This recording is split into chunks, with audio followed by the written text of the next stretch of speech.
નમસ્કાર મિત્રો, નિત્યમમાં આપનું સ્વાગત છે. 13 ફેબ્રુઆરી 2026ના કરંટ અફેરની આપણે દૈનિક કરંટ અફેરની વાત કરવાના છીએ. તો કરંટ અફેર કેમ મહત્વનું છે? તો તાજેતરમાં જ તમે જોયું હશે સીસીઈનો સિલેબસ જાહેર થયો છે, જેમાં 30 માર્ક્સનું જનરલ અવેરનેસ અને કરંટ અફેર છે. એટલે એવું માની શકીએ કે ભાઈ 15થી 20 માર્ક્સનું તો કરંટ અફેર આવશે જ.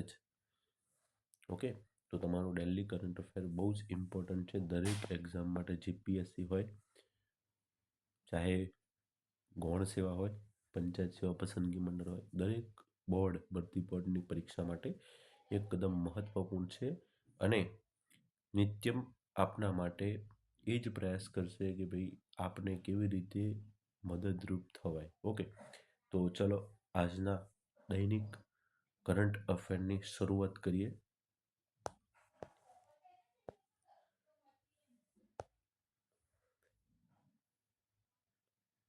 મુખ્ય સમાચાર કયા છે? તો મુખ્ય સમાચાર છે એક સંરક્ષણ ક્ષેત્રનો છે કે ભાઈ સંરક્ષણ ક્ષેત્રમાં રાફેલ ડીલ થઈ છે, જેમાં 114 રાફેલ વિમાન આપણે ખરીદવાના છે. અને આ ડીલ 3.25 લાખ કરોડના થઈ છે. ઇન્ફ્રાસ્ટ્રક્ચર, તો મુંબઈમાં ભારતનો પ્રથમ મ્યુઝિકલ રોડ બન્યો છે. બરાબર, તો એક આ પણ ઇમ્પોર્ટન્ટ છે. ટેકનોલોજીમાં શું મહત્વનું થયું છે? તો આપણું સર્વમ એઆઈ બનાવ્યું છે ભારતનું સ્વદેશી, જેને ગૂગલ જેમિની અને ચેટ જીપીટીને પાછળ છોડ્યું છે.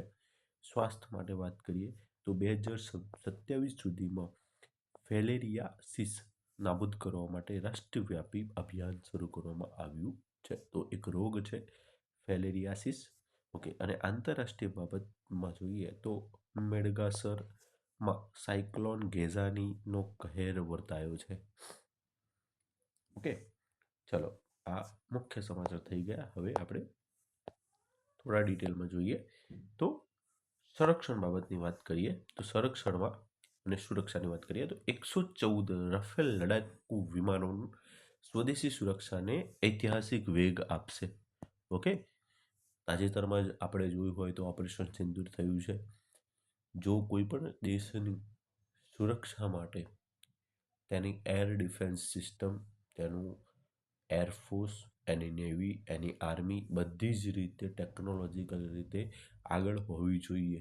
અને આપણે ત્યાં સૌપ્રથમ રાફેલ વિમાન છે એ ભારત કાની પાસેથી ખરીદે છે? તો ભારત ફ્રાન્સ પાસેથી ખરીદે છે. ફ્રાન્સની દસોલ્ટ કંપની છે. કઈ? દસોલ્ટ કંપની છે. આ કંપની પાસેથી ભારત રાફેલ વિમાન ખરીદે છે. સૌપ્રથમ ભારતે 36 જેટલા રાફેલ વિમાન ખરીદ્યા હતા. હવે એના પછી ભારતે બીજા વિમાન ખરીદ્યા, મરીન રાફેલ વિમાન. આની પણ ડીલ થયેલી છે. અને હવે આ 114 રાફેલ લડાકુ વિમાન બનાવવાના છે. તો આ નિર્ણય ડીએસીએ લીધેલો છે, એટલે કે ડિફેન્સ એક્ઝિબિશન કાઉન્સિલે લીધેલો છે. અને 3.25 લાખ કરોડમાં 114 વિમાન ખરીદવાની, રાફેલ વિમાન ખરીદવાની મંજૂરી આપી દીધી છે. અને આ વિમાન છે એ મેક ઇન ઇન્ડિયા બનશે, એટલે કે 50થી 60% ઉત્પાદન ભારતમાં જ થશે. બાકી બધું ઉત્પાદન ક્યાં થશે? તો ફ્રાન્સમાં થશે. તો આ જે ડસોલ્ટ કંપની છે, ડસોલ્ટ અને HAL એટલે કે હિન્દુસ્તાન એરોનોટિકલ લિમિટેડ, આમાં 20 જેટલા તૈયાર સ્થિતિમાં આવશે, એટલે ત્યાંથી તૈયાર સ્થિતિમાં આવશે. મહત્વનું એ છે કે 42મી સ્ક્વોડ્રન જરૂરિયાત પૂરી થશે અને પાકિસ્તાન ચીન સામે સુરક્ષા વધશે. તો મારો પ્રશ્ન એ છે, તમારે કોમેન્ટમાં જણાવવાનું છે કે ભારત અને પાકિસ્તાન વચ્ચેની જે બોર્ડર લાઈન છે તેને શું કહેવાય છે? ભારત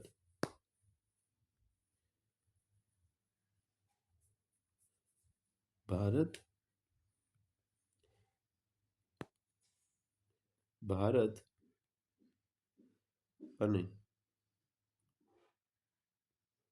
પાકિસ્તાનની બોર્ડર લાઈનને શું કહેવાય છે? ઓકે, તો આ તમારે કોમેન્ટમાં જણાવવાનું છે. આગળ વધીએ તો એક બીજો મુદ્દો છે કે અને ભારત અને થાઈલેન્ડ ભારત અને થાઈલેન્ડ વચ્ચે હવાઈ શક્તિનું પ્રદર્શન રહ્યું. તો ભારત આ અભ્યાસને ઇન સિટુ અભ્યાસ કહેવાય છે. ઓકે, ઇન સિટુ અભ્યાસ કહેવાય છે.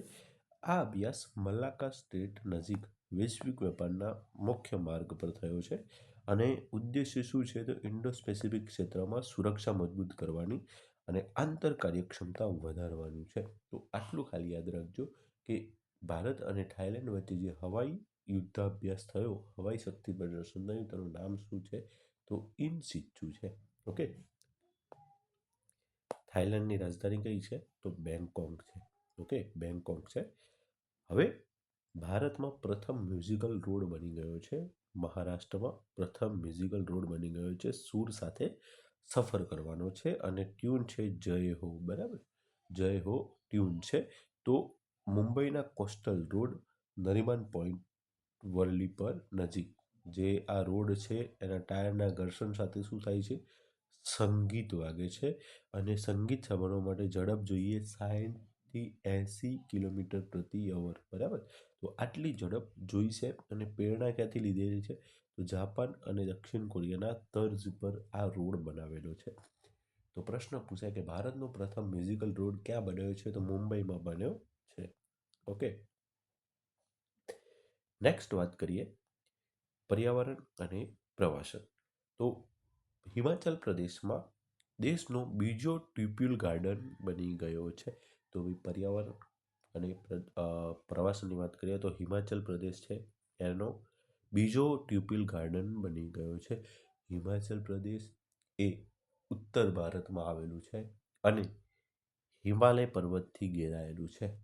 ઓકે, હિમાચલ પ્રદેશના મુખ્યમંત્રી છે સુખવિન્દરસિંહ સુખુ અને રાજધાની બે છે હિમાચલ પ્રદેશની, એક છે શિમલા અને એક છે ધર્મશાલા. ઓકે, અને આ જે હિમાચલ પ્રદેશમાં જે ટુપિલ ગાર્ડન બન્યું છે એ પાલમપુરમાં બન્યું છે અને આમાં 50,000 ટુપિલ છોડ છે જેમાં 6 પ્રજાતિઓ જોવા મળે છે. આનો ઉદ્દેશ્ય શું છે તો હોલેન્ડથી આયાત ઘટાડવાની છે અને આગામી 5 વર્ષમાં 2.3 મિલિયન સ્વદેશી બલ્બનું ઉત્પાદન કરવાનો લક્ષ્યાંક છે.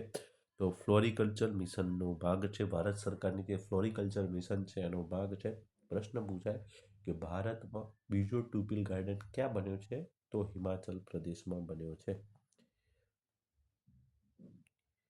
વાત કરીએ ડિઝાસ્ટર મેનેજમેન્ટની તો અંદમાન નિકોબાર સુનામી ચેતવણી માટે 9 પ્રાદેશિક કેન્દ્ર બનશે.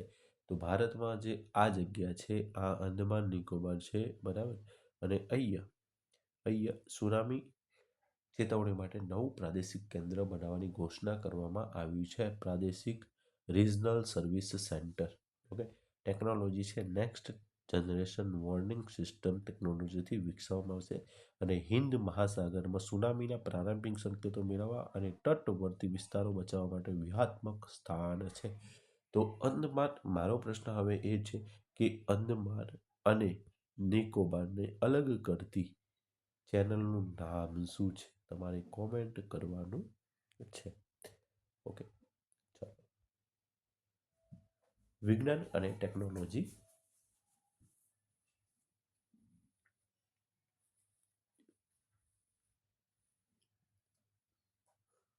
સર્વમ એઆઈ એ ગૂગલ અને ચેટ જીપીટીને આગળ નીકળી ગયું છે.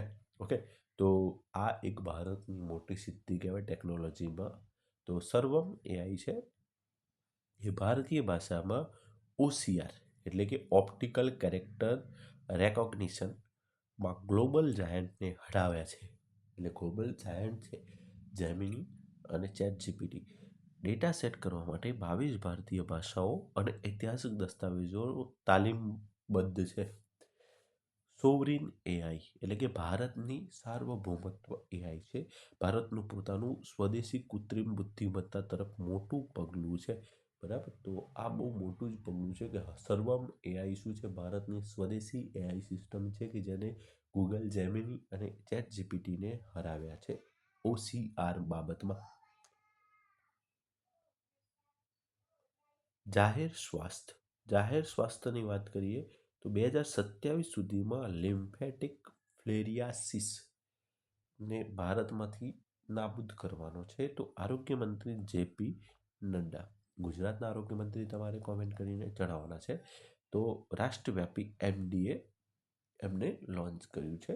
તો લિમ્ફેટિક ફ્લેરિયાસિસને ભારતમાંથી મુક્ત કરવા 2027 સુધીમાં મુક્ત કરવા માટે માસ ડ્રગ એડમિનિસ્ટ્રેશન લોન્ચ કર્યું છે. અને 12 રાજ્યો અને 124 જિલ્લાઓમાં આનો વ્યાપ થશે. અને જે આ મિશન મોડ પર કામગીરી થશે. કારણ શું છે? તો ક્યુલેકસ મચ્છર દ્વારા ફેલાતા હાથીપગા રોગ છે એને નાબૂદ કરવાનો છે. તો હાથીપગા રોગને નાબૂદ કરવાનો છે. એનું જે વૈજ્ઞાનિક નામ છે એ લિમ્ફેટિક ફ્લેરિયાસિસ નામ છે. અને 2027 સુધીમાં એને ટાર્ગેટ આપણે એચીવ કરવાનો છે. 2030માં શું છે? ગ્લોબલ ટાર્ગેટ છે. આપણો ભારતનો ટાર્ગેટ કયો છે? 2027 છે. તો આ લોન્ચ કર્યું છે એમડીએ માસ ડ્રગ એડમિનિસ્ટ્રેશન મિશન. ક્યારે લોન્ચ કર્યું છે? તો 2026માં લોન્ચ કર્યું છે. ઇન્ડિયાનો ટાર્ગેટ 2027 સુધીમાં લિમ્ફેટિક ફ્લેરિયાસિસને નાબૂદ કરવાનો છે. 12 જિલ્લા અને 12 રાજ્ય અને 124 જિલ્લા. ઓકે, તો હાથીપગા રોગને શું કરવાનું છે? નાબૂદ કરવાનું છે. હાથીપગા રોગ શાના કારણે થાય છે? તો ક્યુલેકસ મચ્છર કરડવાથી થાય છે. સુપ્રીમ કોર્ટ દ્વારા ઓટિઝમ સારવાર થાય છે જેના સ્ટેમ સેલ થેરાપી પર પ્રતિબંધ મૂકી દીધો છે. તો જે સ્ટેમ સેલ થેરાપી છે એના ઉપર સુપ્રીમ કોર્ટે પ્રતિબંધ મૂકી દીધો છે. અને ઓટિઝમ સ્પેક્ટ્રમ ડિસઓર્ડર માટે સ્ટેમ સેલ થેરાપીનો વ્યાપારી ઉપયોગ ગેરકાયદેસર છે, આવું સુપ્રીમ કોર્ટનું માનવું છે. તો ભાઈ જે આ વ્યાપાર થાય છે ઓટિઝમ સ્પેક્ટ્રમ ડિસઓર્ડર માટે જે સ્ટેમ સેલ થેરાપીનો ઉપયોગ થાય છે, એટલે કે કારણ શું છે? સુપ્રીમ કોર્ટે કારણ શું આપ્યું? તો આ સારવારની અસરકારકતા સાબિત થઈ નથી અને તે બાળકો માટે જોખમી છે. બરાબર, કોઈ અસરકારકતા સાબિત થઈ નથી અને તે બાળકો માટે જોખમી છે.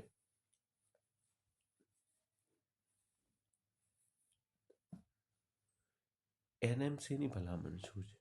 તો આ સારવાર માત્ર ક્લિનિકલ ટ્રાયલ પૂરતી જ સીમિત રહેવી જોઈએ. આ એનએમસીની ભલામણ છે, ક્લિનિકલ ટ્રાયલ પૂરતી જ ભલામણ, એટલે કે એને જાણ કરી છે. તો પ્રશ્ન પૂછાય કે તાજેતરમાં સુપ્રીમ કોર્ટે કઈ થેરાપીને પ્રતિબંધ મૂક્યો છે? તો સ્ટેમ સેલ થેરાપી પર પ્રતિબંધ મૂક્યો છે. પુણેમાં પ્રિયા ટ્રાયલ માટે શું કરવાનું છે? ટ્રાયલ થયું અને એના આધારે વિટામિન B12 અને બાળ વિકાસ કરવાનો છે. ઓકે, તો સંશોધન શું થયું? તો કેઈએમ હોસ્પિટલ છે અને CSIR દ્વારા પ્રિયા ટ્રાયલ એટલે કે Pune rural intervention in young adolescent એટલે કે ગર્ભાવસ્થા પહેલાં માતામાં B12નું યોગ્ય પ્રમાણ બાળકના મગજ અને જ્ઞાનતંતુઓનો વિકાસ કરે છે. બરાબર, એટલે B12 મળશે તો જે ગર્ભાવસ્થા માતા છે, બરાબર, એમના બાળકને પૂરો મગજનો વિકાસ થશે અને 2 વર્ષની ઉંમર બાળકના સમજવાની શક્તિમાં વધારો થશે. આના કારણે શું થશે? B12ના કારણે. તો આજે B12ના કારણે મગજનો વિકાસ થશે અને 2 વર્ષની અંદર બાળકને સમજવાની શક્તિમાં વધારો થશે. તો કયું લોન્ચ કર્યું છે? પ્રિયા ટ્રાયલ લોન્ચ કર્યો છે.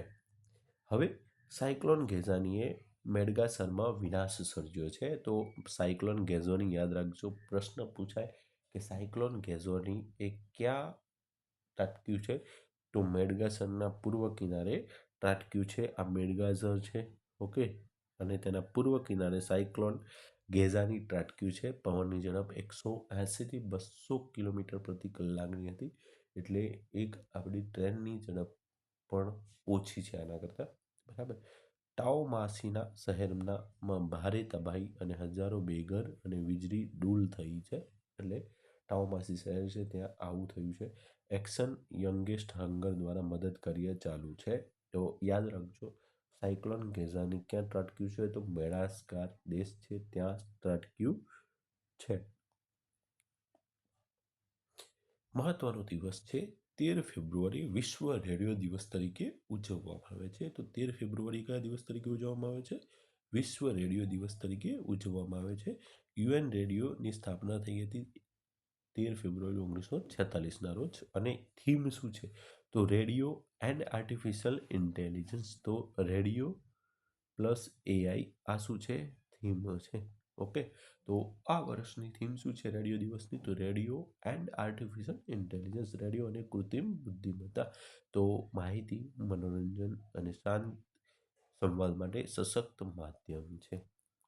ઓકે, હવે સારાંશની વાત કરીએ. આપણે જે જોયા મુદ્દાઓ એ સમરીની વાત કરીએ તો આપણે રાફેલ ડીલ જોઈ, 114 રાફેલ ડીલ કરી છે ફ્રાન્સ સાથે. કઈ? 3.25 લાખ કરોડની ડીલ છે. કેટલાની? 3.25 લાખ કરોડની ડીલ છે. તો ડીએસીએ મંજૂરી આપી દીધી છે. ભારત અને થાઈલેન્ડ વચ્ચે ઇન સિચ્ચુ એક્સરસાઇઝ થયો છે. કઈ જગ્યાએ? મલક્કા સ્ટ્રીટે. સર્વમ એઆઈએ ગૂગલ ચેટ જીપીટી કરતાં વધારે સચોટ છે ભારત લેંગ્વેજ માટે, ઓસીઆર માટે. ફ્લેરાસિસને શું કરવાનો છે? નાબૂદ કરવાનો છે. ભારતે કયું મિશન લોન્ચ કર્યું છે? MDA. બરાબર. તો માસ ડ્રગ એડમિનિસ્ટ્રેશન મિશન લોન્ચ કર્યું છે. ગ્લોબલ વગેરે નાશ કરવાનો છે, 2030માં નાબૂદ કરવાનો છે. ઓકે, સાયક્લોન ગેઝાની ક્યાં? તો મેડાસગારમાં શું કર્યું છે? વિનાશ સર્જ્યો છે. ઇન્ફ્રાસ્ટ્રક્ચરની વાત કરીએ તો મ્યુઝિકલ રોડ બન્યો છે મુંબઈમાં, અને ટ્યુલિપ ગાર્ડન બન્યું છે પાલનપુર, હિમાચલ પ્રદેશમાં, જે કે દેશનો બીજો ગાર્ડન છે. ઇમ્પોર્ટન્ટ ડેની વાત કરીએ તો વર્લ્ડ રેડિયો દિવસ છે 13 ફેબ્રુઆરી, અને તેની થીમ શું છે? તો radio and artificial intelligence. Okay, તો આવી જ સચોટ માહિતી માટે ઓકે આભાર મિત્રો. નિત્યમ આવું ડેલી તમારી માટે નવું નવું કરંટ અફેર લાવતું રહેશે, અને તમારે જે એક્ઝામમાં મદદરૂપ થાય છે. બરાબર. તો તમે અમારી યુટ્યુબને સબસ્ક્રાઈબ કરી દો, અને બેલ આઇકન ક્લિક કરવાનું ભૂલતા નહીં. બરાબર. અને અમારી ટેલિગ્રામ ચેનલમાં જોડાઈ જજો તમને વધુ અપડેટ માટે. તો ડેલી આવા જ કરંટ અફેરના વિડીયો આપણી યુટ્યુબ ચેનલ અને ટેલિગ્રામ ચેનલ પર મૂકતા રહીશું. જય હિન્દ, જય ભારત. મળીએ નેક્સ્ટ વિડીયોમાં.